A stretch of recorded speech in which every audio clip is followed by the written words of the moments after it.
if you're in the UK, let us know. If you're somewhere else around the world, if you're in the UK, if you're in London, let us know where in London. That would be nice to know. My name is Eleanor, by the way. I am marketing associate at Trinnovo Group. I am in London as well. I'm in South London. And it seems that every time I tell someone that I'm in South London, someone either goes, ooh, or goes, I'm really sorry. And I find that really interesting. Very interesting. I've had people outside of the UK tell me, ooh, as well. When I say that I'm from South London, I'm like, guys, I'm not in the ghetto. I promise you I'm not in the ghetto. Anyways, while we wait for everyone to join in and we get information as to where you guys are, I'll just go through housekeeping. This is a recorded session. It is also going to be live on LinkedIn, YouTube, Twitter, and Facebook. So anyone that is watching us live right now, hello and welcome. This recording will be uploaded to our Trinnovo Group YouTube channel as well, so you guys will be able to watch it afterwards. There will be a white paper that will be produced of our findings during this session, and a podcast of our discussion will go up on our Trinnovo Talks Spotify. We really want to make this interactive for everyone, so feel free to ask questions throughout the discussion. Just pop your questions in the Q&A box and we'll answer. If we're able to answer during the discussion, we'll answer during the discussion. If not, we'll have 10 minutes at the end of our discussion to go through questions we haven't answered. And after that, we'll have a 30-minute networking session in which we can talk a little bit more, get to talk to the panelists and go through any other questions that you guys have. That session will not be recorded, so don't worry about that. But yeah, that is all for the housekeeping. This is cool to see where everyone is. Sunny Croydon. Sunny Croydon. It is sunny here in South London as well, in Greenwich. Cool. I'm going to stop sharing this now. Hello, everyone. Cool. So thank you for joining us and welcome. In today's talk, we are going to be looking at Generation Z and the workplace. So we'll be looking at the struggles that young people will have leaving education, getting into the workplace, things to look out for, self-awareness when looking into careers or educational paths. We'll look at as well at what businesses are able or should be doing more of to understand, attract, and retain the new wave of talent, which is us, Generation Z. So just so you know, there will be polls coming up on Zoom, and there is another poll that I will put up that will be on Mentimeter. So please don't close that page yet. I will direct you back to Mentimeter when we have to go back onto there for the second poll. Whenever the polls come up on the screen, please do respond to them and we will be able to go through your answers and discuss them with the panelists as well. And yeah, without further ado, let's get into it. So hello, panel. Thank you so much for joining us today. Just a quick overview of who we have here on our panel. We have the amazing Victoria Metcalf, who is a careers coach at Lancaster University. We've got Dean Corbett, who is Chief People Officer at Avado Learning. And then we've got 3 recruitment consultants under Trinnovo Group. We've got Jonathan, who is part of Broadgate and Trust and Soda. We've got India, who is part of BioTalent. And we've got George, who is recruitment consultant at Trust and Soda. So thank you so much for your time and thank you for joining us today. We'll go straight into it. Dean and Vicky, you guys work with students on a daily basis, Victoria being a careers coach and Dean working for Avado. What are the main struggles that you see our generation dealing with when looking into their very first roles? Want me to start, Dean? Is that all right? Ladies first. Thank you Yes. very much. That doesn't happen very often. A gentleman, thank you. So yeah, hi everyone. It's lovely to have you with us. It's lovely to be here. Yeah, I spend my days working with students within a higher education setting up at Lancaster. And I think the main struggle, if I'm going to kind of generalize, is the pressure that is kind of perceived around what I should be doing, the kind of goals I should be setting for myself, the heights I should be reaching for beyond university or beyond, whatever the next stage is, and the next stage and the next stage. And kind of with that, the almost, I don't want to sound dramatic, but sort of paralysis that comes with, well, if I'm setting myself these massive goals, or if these goals are being imposed on me, what if I make the wrong decision? So essentially what I tend to see is that sense of, I don't know what to do because there's so many different choices and I have to keep moving and I don't know what's the right direction. Some of what I see, I feel like the shift, I've been doing my job for a little while now, almost 9 years, and just let the cat out of the bag. I'm not Gen Z, I'm barely even a millennial, so I'm a bit of an old lady. I do see a difference between the kind of millennials and Gen Z, in that an awful lot of the pressure I feel like Gen Z is putting on themselves. So I think it's really interesting to think about, if you're feeling that kind of pressure to move forward, to make progress, to achieve, where is it coming from and what kind of impact is that having on the decision making? Dean? Yeah, thank you, Vicky. I'm equally delighted to be here. I wouldn't call you an old lady either way, by the way. I'm at the old end of the millennial spectrum though, so I'll hold that with pride. So similar actually. It's a different audience. So you're university based and kind of degree focused. We are apprenticeship focused, or indeed bridging the gap between formal, required education and the workplace, so that employability space for young people. So different audience, but interestingly very, very similar outcomes, where there's a need. People they're on their apprenticeship, but they want to get to the next level really quickly, and this is why. And they've always got a really great reason, a really compelling reason. And I actually remember having the same reasons myself. I do think it's greater now though, and I would imagine that comes down to things like the exponentially rising cost of living, that social expectations are much bigger than they were when I graduated way back in 2006. The job market was different back in 2006. The skills required to do the job hadn't really changed for 10 to 15 years. Now they're changing every day.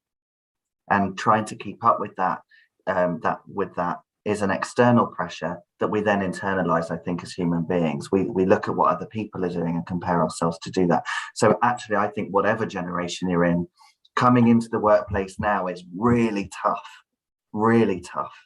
But you can manage that by saying that you don't know, and being really open about what you need to learn, and being honest with yourself about what you really need to learn, and then going and giving it a go. Yeah, I like that you say to be honest with yourself. And so there's a bit of that self-awareness and knowing what stage you're at. George, I know that you chose not to go to university and you got straight into the world of work. How was that? And can you talk a little bit more about that and that fear of failure? Yeah, and again, similarly to Vic and to Dan, it's nice, great to be here, and yeah, appreciate you having all of us along.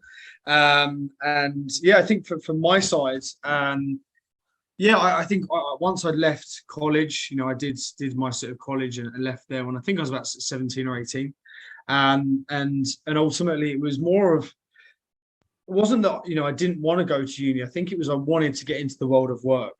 It wasn't that university wasn't for me. It was more I had more of a passion of getting into the world of work. And wanting to sort of see myself in a professional environment. I'd always seen the adults I've been surrounded in my life had always been in a professional environment, and it was something that I was just really excited by, and the idea of going up to the big city of London and getting up there and being in an office and making friends and being with peers every day and starting to earn my own money. That was a big driving factor for me as well. I think the failure side of things, I think if it's a worry for anybody thinking about moving into the professional world, just do it. Don't worry about it. Or what the way I sort of thought about it was, I can go and work in London, or I can go work in wherever it is you want to go and get into professional work. If it doesn't work out after a year or two, there's other things you can explore. You can go to university, you can go into apprenticeships, you can go back into the education system fully, or if you want to try another profession, there are other things out there. And I think when you are young, being in that sort of Generation Z sort of banding, sort of time isn't your enemy. You've got all the time in the world, and I think a lot of people would agree that push the boat out, follow what you want to go into, and if it doesn't work out, it doesn't work out. You've got plenty more time to give something else a go. So my advice would be push the boat out, believe in yourself and take that step. If it doesn't work, take a step back and step somewhere else. There's lots of opportunity out there. Yeah, and I like that you decided that was something that was right for you, and it was something that you were excited about. But I feel like there is also a bit of pressure to follow a specific path, because your older siblings have done it, either because everyone around you is doing it, to there's this like set path that you go to high school, you finish high school, you go to college, you go to university, and then you find a job, and that's kind of the standard mode of operating. But the fact that you decided to choose something else because it was something you were excited about is really cool. But India, I know that you come from a family where everyone before you, I think you said you had 4 siblings, have gone to university. How was it deciding that you didn't want to go to university, and why did you make that decision? Yeah, so I think it is difficult when you're following an example of everyone else. It was always a case of, I've got 3 other siblings, they all went to uni. My brother just recently got a PhD as well, so setting very high standards. But I think you have to be realistic with your goals as well. Would I have been going to uni because everyone else was going to uni? Because it was the expectation of my dad, would absolutely love me to go to uni next. And it was just really analysing what I wanted. And similar to George, I really just wanted to get straight into working. Started straight away in a sales job, working Monday to Saturday, commuting into London as well. And I think it also gives you a different perspective. A lot of my friends didn't understand why I couldn't come out on Friday, or why I couldn't see them during the week. So I think it enables you to kind of have a different perspective very quickly, but I don't think that's a bad thing. And I also don't think it's a bad thing to enjoy your years at uni as well. But personally, that wasn't something that would have been right for me. So yeah, definitely very happy that I kind of stuck with what I wanted to do rather than my expectations of, okay, you're next, now's your turn. Yeah. So there's a lot of internalization and a lot of looking into yourself and kind of figuring out, is this actually for me, or am I doing it because someone has an expectation, because my family's doing it, because everyone else around me is doing it, or is it something that I actually want, and is it something that is actually going to help me to go down that path that I actually want to go down, which is really interesting. And the fact that you had that ability to do that at such a young age, because I mean, it is a big decision to make at the age of 18 to decide what you want to do for the rest of your life. And I feel like that is also one of the expectations that people have, is that I need to decide what I want to do for the rest of my life. And that's why I'm going into uni, or that's why I'm taking this path. But realistically, that path can change at any time. So it's really about thinking about what you want to do right now, what is good for you right now, and having that self-awareness to figure out what is it that actually works for me. But I wanted to ask as well, is we talk a lot about soft skills, and in this topic of being self-aware, we talk a lot about soft skills in a business. And I know that when we were talking about this earlier, we said that to look at the term soft skill and to look at whether it is actually a beneficial term, or if we should look at personality and how does my personality play in finding a role, or how does my personality play into going down this career or that career. I know that Dean, you talked a little bit about that and about the personality aspect rather than soft skills. I think I hate the term soft skills.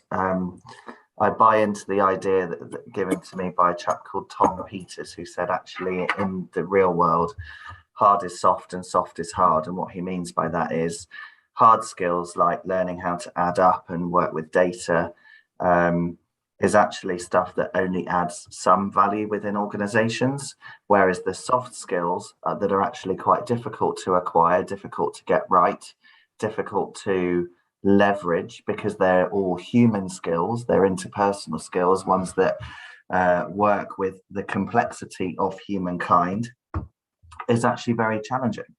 But they're also the ones that add more value, be it innovation, creativity, teamwork and collaboration. Great stuff comes out of collaboration. It doesn't always come out of data, right? So that kind of concept really played and resonated with me. I think the thing with personality as well is actually knowing your strengths, knowing what you bring to the table, being really clear about the value that you can deliver and you can contribute is absolutely everything. So much like what I was saying at the beginning about be honest with yourself with the good and the bad, right? I wanted to be a musician. I wasn't good enough. I just wasn't. I'm a very good pianist. Well, maybe less so now, I'm more of a party pianist, but back then I was a very good pianist, but I wasn't good enough to make myself the lifestyle that I wanted for myself. So I had to make that call at 18. I also know now in my role, I'm not the best mathematician. Yes, I can read a profit and loss statement. Yes, I can understand the general commercial drivers of my organization. I have to. But would I sit and say I'm an analyst? Not by any stretch. But I don't need to be, because I'm in a role that allows me to play to my strengths, which is thinking ahead, working with great people, defining great places to work. Like that, all of that stuff plays to the things I know over the years have become my strengths. So knowing that is really, really important, and not letting your weaknesses getting in the way is another key message. I like to think of weaknesses as something that we can manage.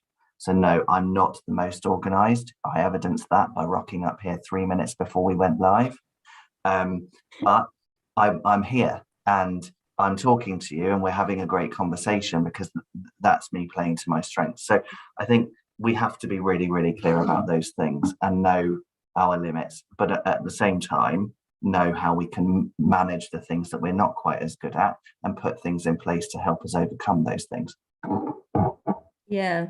And in looking at personality and, you know, figuring out what your personality is, how is it that you can find an organization or a career path that is right for your personality? And I don't know if anyone else on the panel has something to say about this as well, but how can someone aged 18 to 25 figure out what role suits their personality, and how do they go about that?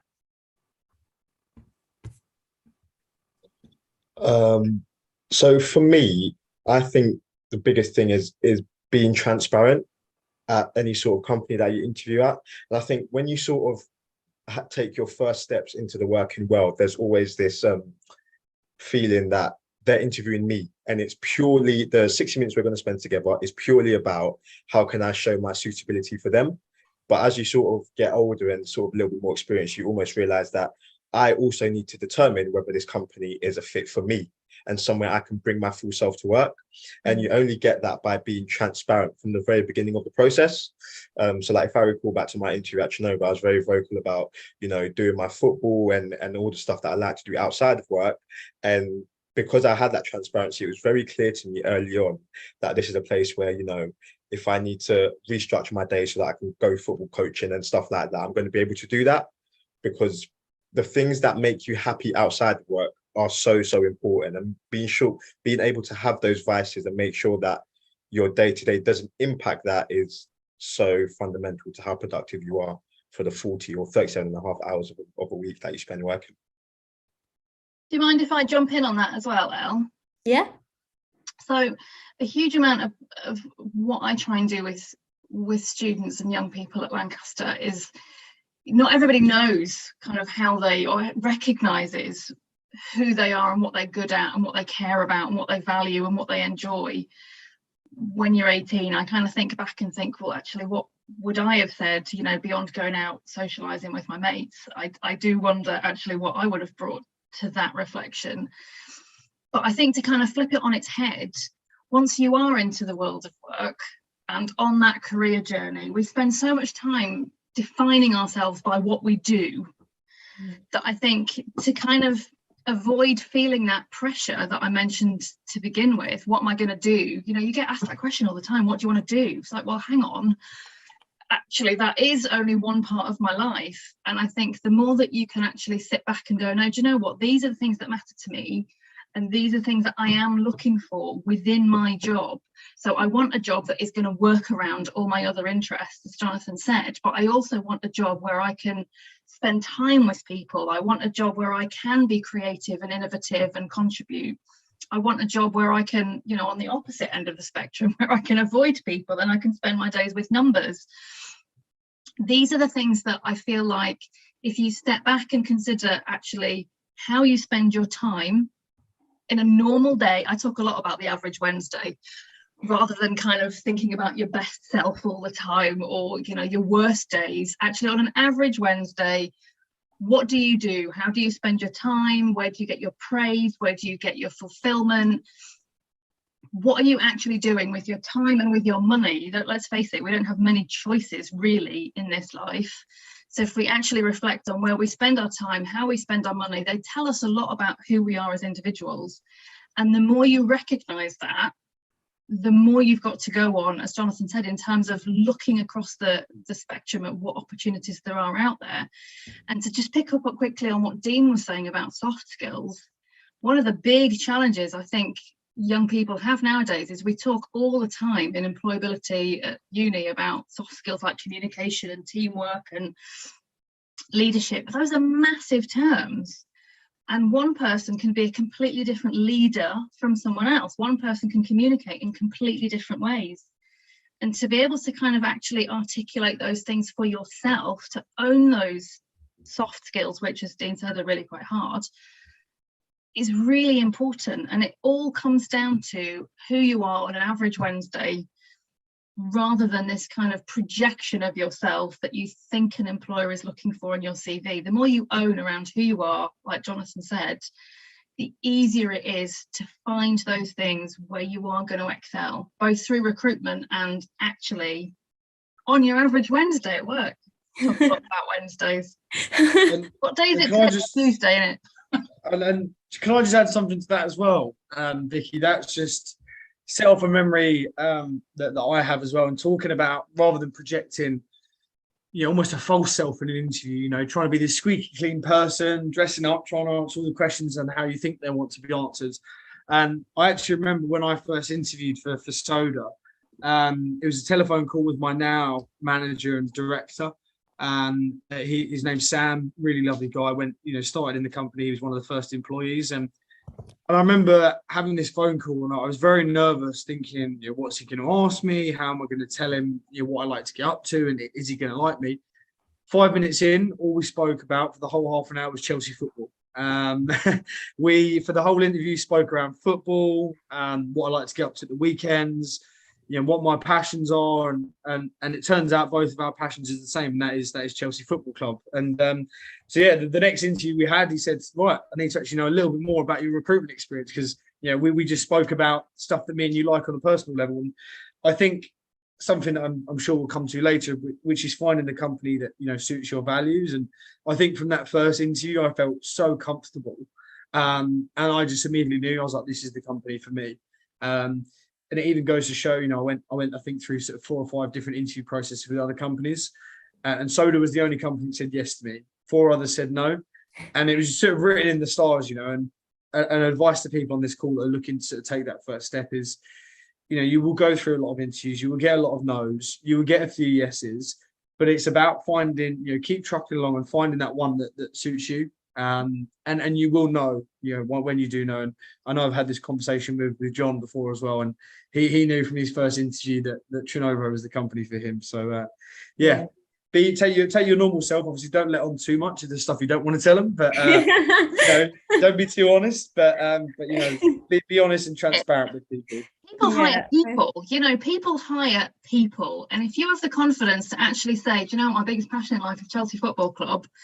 Then yeah, you might be talking to an Arsenal fan, but actually, if you've got the pride in that, then that shows confidence. That shows a level of self-belief that actually is really important. And I'm a big believer in kind of really just owning who you are, whoever your football club is. Sunderland over here, so you know, what can I say? But these are the things that start a conversation, and it's a conversation where you build rapport and where you really get to know each other, because recruiters, hiring managers are human beings as well. You know, people hire people. Yeah, it's really important, and I like what you said, George. And when I know that there's a lot of pressure when applying for roles, especially when you're getting into a new role or you're getting into your first role. For me, for example, this is my first proper job. Before it was like summer jobs and like, you know, stuff like that. This is my first time looking into a role. And I know that when I was looking into this placement, I'm on a placement year, by the way. When I was looking into this placement year, I was applying to everything. If you saw the amount of places that I applied to everything, because you're really in that stage where you're like, for me especially, I had no idea what exactly I wanted to do. I knew that I was creative, but I didn't want to go into something that was completely creative, because I also enjoyed the managerial side and the business side of stuff. So it was very difficult for me to like figure out what I wanted. And I went through a lot of interview stages. And I was saying this last time, is that I got into an interview stage with L'Oreal, and I got to the assessment center, and I got there and everyone was dressed up in like really fancy clothes. Everyone had their suit and tie on the Zoom meeting, etc. And I got there and I felt so out of place. And then I got on a call with Helena and Lucy from Trinnovo Group. And as soon as I got on that call, that process was so smooth, and I was able to talk about anything I wanted to talk about. I got to talk about what I like to do, and they gave me, and since I've been in this company, I've been able to use my creativity, but also to work on the business side. And so I really got the best of both worlds. And so I know that it is really stressful, and I said no to a lot of places having no second option. Don't know what was going on in my head. I was like, no, I'm not going there. I had nothing. And I had a deadline to actually get a job. But I said no to loads of other places. And it's really stressful, because you're like, well, this person's telling me that they can give me a job and I need a job. I know that I don't really like this company, but I need a job. But in reality, you need to find a place where you can actually grow. And especially when I was going into a placement, I had to find a company where I was actually going to learn something. And so, you know, that self-analysis and that self-awareness to say, and that courage as well to say, I'm not going to go into this company because their values don't align with mine, because I don't feel comfortable in this company, because I know that I won't be able to grow in this company.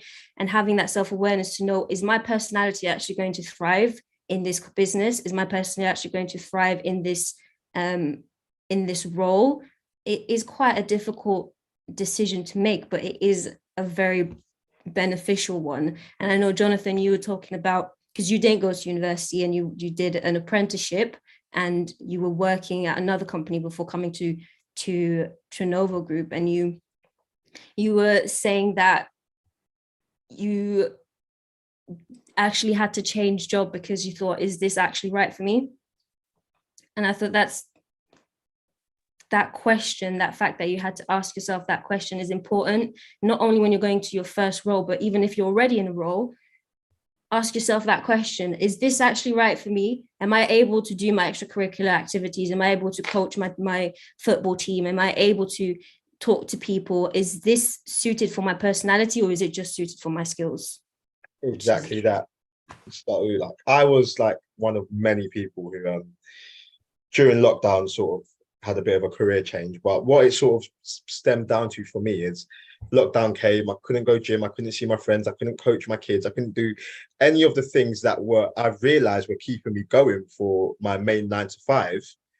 And I just thought to myself, okay, so it all now boils to, what do I want to do Monday to Friday between these core hours? And I thought to myself, what is it that I actually enjoy doing, and how can I convert that into a career? And I thought to myself, I enjoy speaking to people, and I enjoy the collaborative approach to problem solving. And how can I sort of marry that with something where I can work and ultimately earn money? And so that sort of took me to recruitment. And I similar to George, I interviewed other places similar to prior to joining Trinnovo. And then I had my Trinnovo interview, and my Trinnovo interview was like, it was so more fluid and a lot more almost relaxed and less rigid than I'd done at other places. And I thought, you know what, I feel like this is somewhere that I can bring my full self to work. And I think one thing that is definitely important is that you have a lot of self-doubt before you make the decision. But even when you first make the decision and first step into something new, you will still have that doubt of, have you made the right decision or not? But just trusting my gut. And like, in my first few weeks, I knew very, very quickly that Trinnovo was going to be the place for me. Like, it's actually really funny that I actually got slandered, like absolutely dragged for an outfit that I wore to work in like my first week. And I just thought to myself, that clearness and that boldness, I'm going to have a lot of fun here. And I'm actually going to enjoy what I do and enjoy working with the people that I'm proud to work with. So yeah, don't be scared of the doubt after making the decision. Just trust your gut and follow it through, I think, is my biggest thing.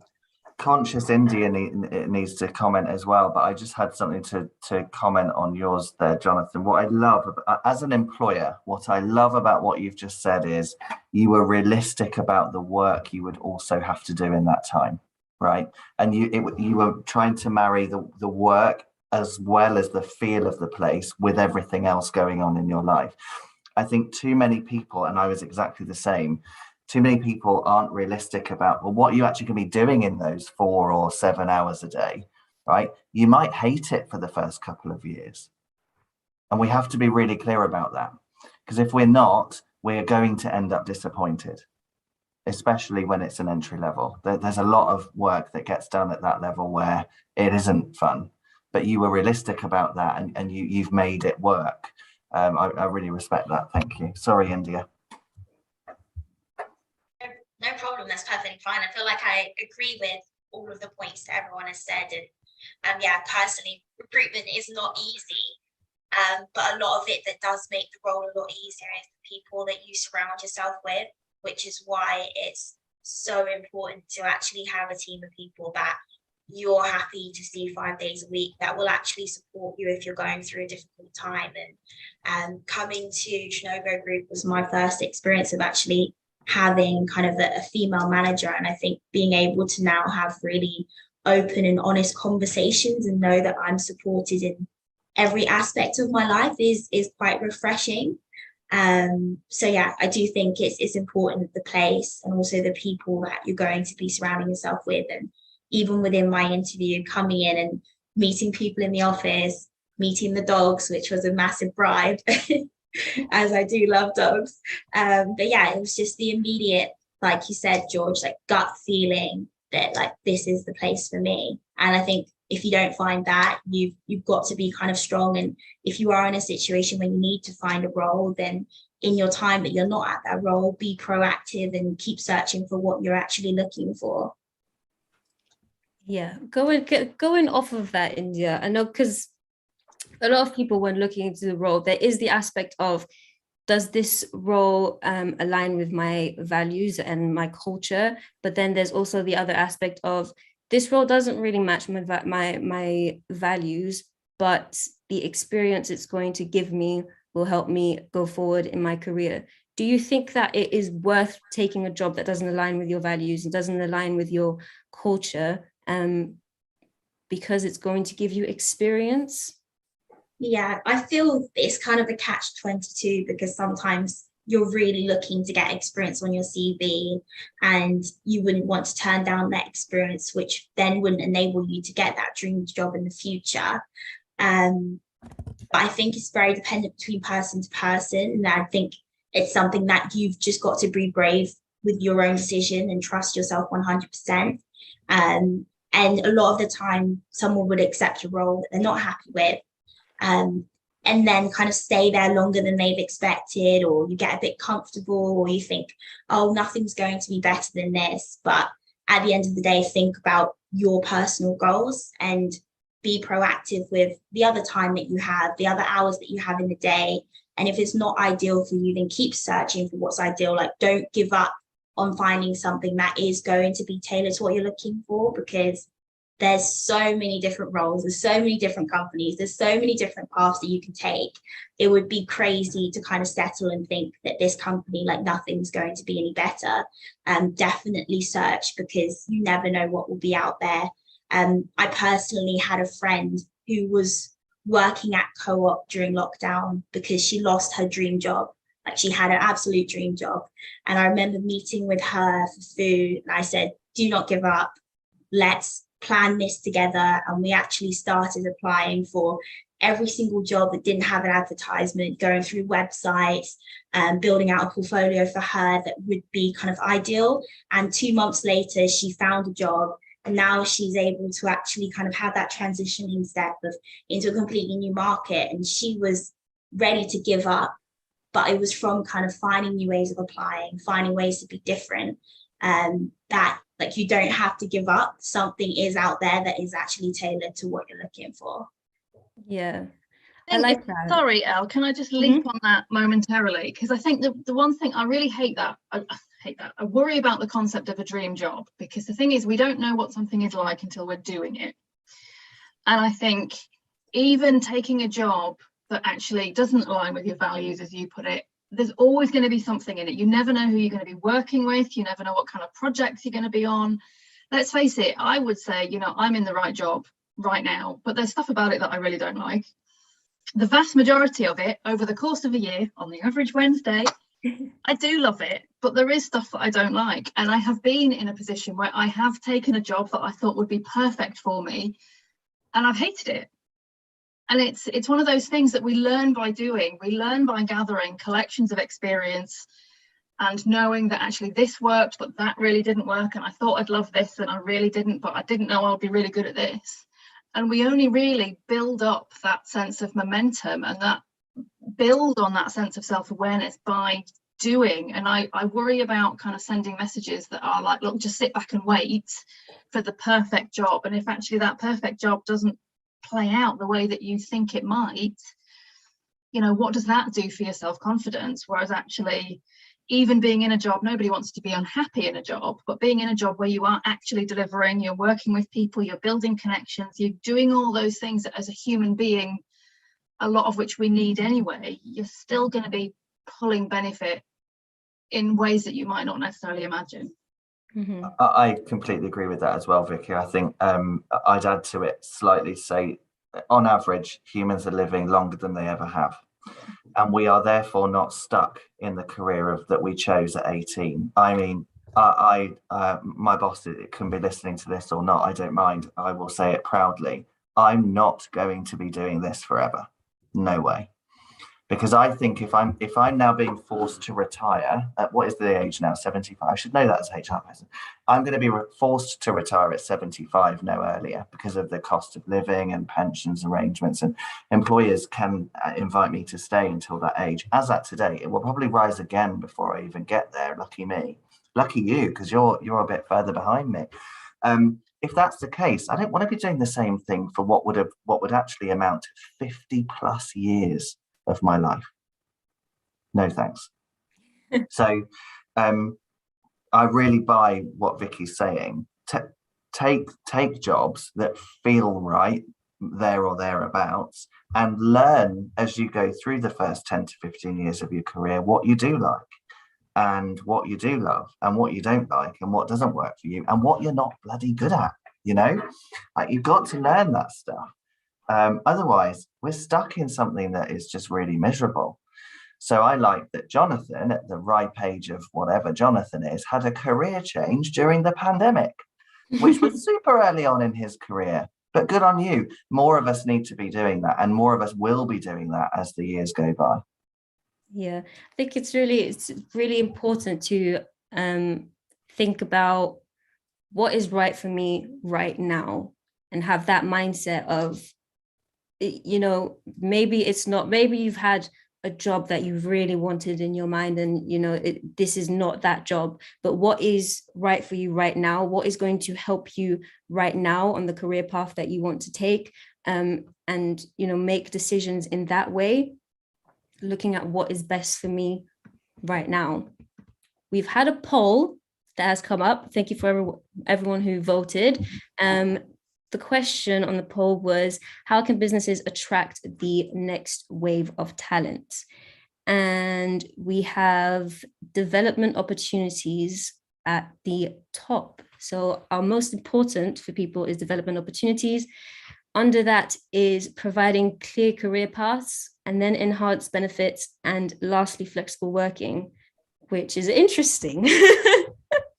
Which is actually interesting, because I thought that a lot of people would want flexible working coming out of COVID and everyone being happy that we can work from home. But development opportunities seems to be the most important thing to people. I'm sniggering a bit, because that kind of speaks to what I said right at the beginning about, where are the pressures coming from? Why are we kind of on this constant path of progression? I mean, it's lovely, it's brilliant that people do want to kind of develop themselves and keep moving forward and so on. But again, it is one part of life, and are we putting too much pressure on ourselves to having to be constantly on that treadmill? So I'm really intrigued by that. And something I would add, I think particularly within our sort of field in terms of recruitment, I think personally myself, development is a big thing. Obviously it differs for everybody, as we've seen from the polls, but I think we have a structure in terms of how you can get promoted and what you need to do to get there. And with what comes with each level, and getting more senior is more money, more accountability. You can start to lead a team, and I appreciate not every single person wants to be a director or a CEO or a head of, but some people want to be there by 25 or 30. And I think something I certainly see a lot of my friends at the minute is they're chasing that next promotion. I think people my age and the Gen Z is trying to hit that promotion. They want to be successful when they're younger. I think, Dean, as you said, it's probably going to be maybe 75, 80 by the time we retire. And I mean, I don't want to be working by the time I'm 75, 80. I want to be retired, hopefully in my 50s or sort of 60s. But it's, it's something I think a lot of people want to work towards. So I agree. I think development opportunities for a certain crowd is the thing. But I don't think I want to be a CEO person. So you've highlighted an important point I would make. Again, the HR person in me can't ignore you, George. Development and progression are two very different things. Development is I am growing as a person. I'm learning things. Don't have to climb ladders or get big job titles. Likewise, you don't have to have a big job title and stop learning. We're always learning, all of us, all of the time. And that there's a psychological benefit to that. So learning has a direct impact on our psychological well-being. I want everybody to take that message away. With the day you stop learning, you are not mentally well. That is what the science says. So keep that in mind, but don't think that the promotion is the only way that you're going to learn stuff. You can learn every day And there are people I've got in my network who have done the same job for 10, 15, 20 years, and they're learning every single day. Scientists, medical professionals, other health professionals, they don't get promotions, not very often. It's a very bureaucratic approach, but that's kind of how it goes. But they're learning every single day. I think everyone needs to take that message away about development versus progression. Yeah. Thank you for that, Dean. I was getting myself mixed up there. That's all right, George. And it'll be 80 before you retire, my friend. Hey. Can I drop a bombshell? Which is, and this is the bit that's going to get edited out, I promise, when it gets kind of posted later on. But speaking as someone who, as I say, is a little bit older than fellow panelists, I was on the career ladder for for 15 years, having left uni, and I loved it. When I had my family, it is bloody hard to actually integrate family into really established, progressive career. And I just think the focus is so much on career. As I said at the beginning, we seem to define ourselves by what we do, and like our status comes from our job, where we are, what we're doing, how we rank in that organization. And this is like a huge, massive debate, and I don't want to kind of spin the conversation, but actually having family later, in my experience, has made it really hard to find that balance, because going back into work, having had my son, trying to not necessarily re-establish myself, but spin those plates, as well as then trying to make time to be a mum, to be a wife, is actually really hard. I feel like biologically, yes, we're programmed to have families early, but actually it is easier to kind of make room for those things earlier in your career. And this is something that I know now, that whether I really would have made room for it earlier in my life, I don't know. But remember, this is not just about, work. We are three-dimensional human beings. We have other needs. We have other things to prioritize and care about, and where, real value and joy come from. And the more kind of progressive and established and ambitious we are in the workplace, the harder it is to make room for the other things that we may be craving, or that we might not realize that we're craving until, further down the road, and you go, wow, this is really tough. So forgive me for sounding like a dinosaur and bringing us back into the 1950s. Speaking from experience, it's just, I want people to remember that your life goals, actually, it's okay to want to have a family. It's okay to want to do loads of traveling and actually have a life. It's hard building those things back in once you are very much on that track of progression, not development. Because I've developed in a whole different way. You have no idea the things that I've had to learn. Think about heavy machinery. I have a boy.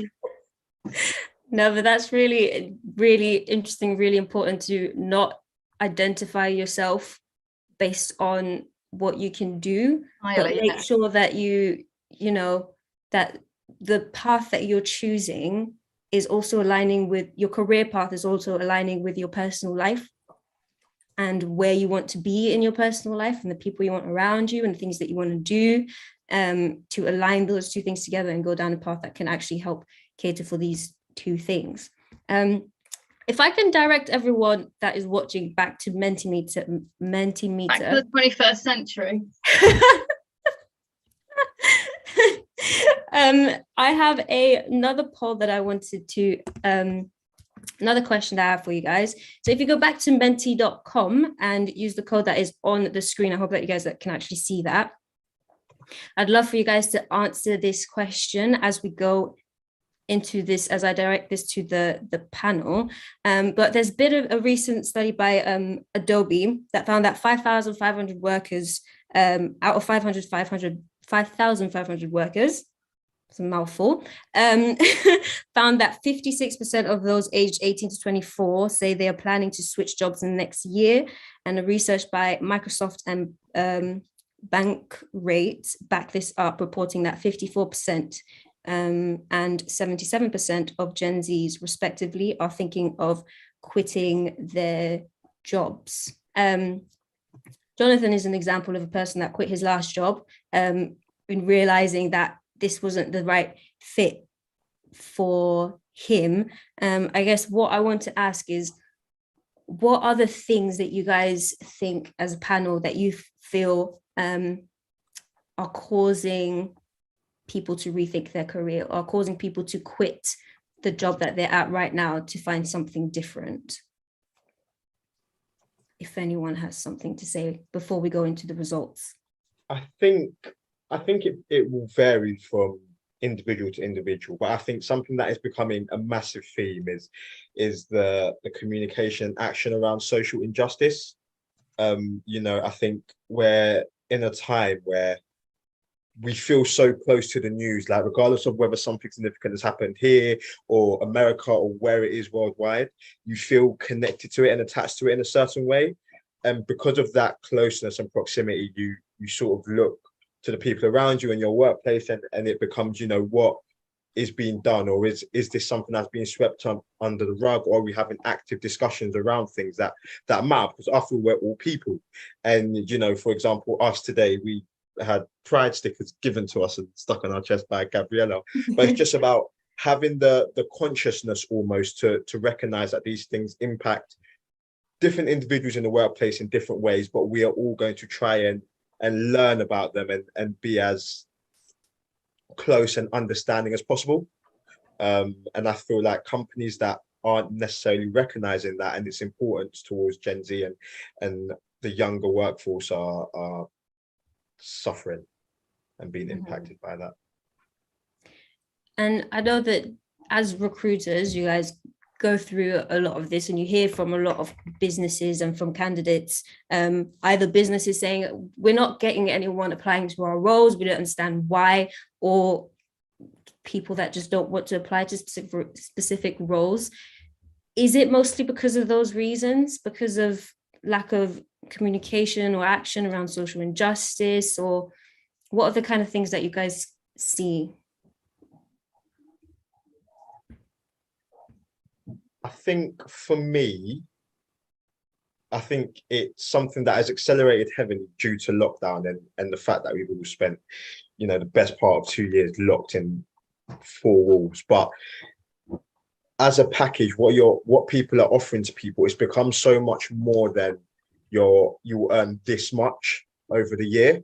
And it's like you get people and they're like, oh, we're offering X amount, and we feel like that's a good number, but then you sort of almost peel the layers back and it's like, okay, but you're expecting 5 days a week in office, there's no flexibility around start times, there's nothing to sort of aid mental well-being, it's just this number.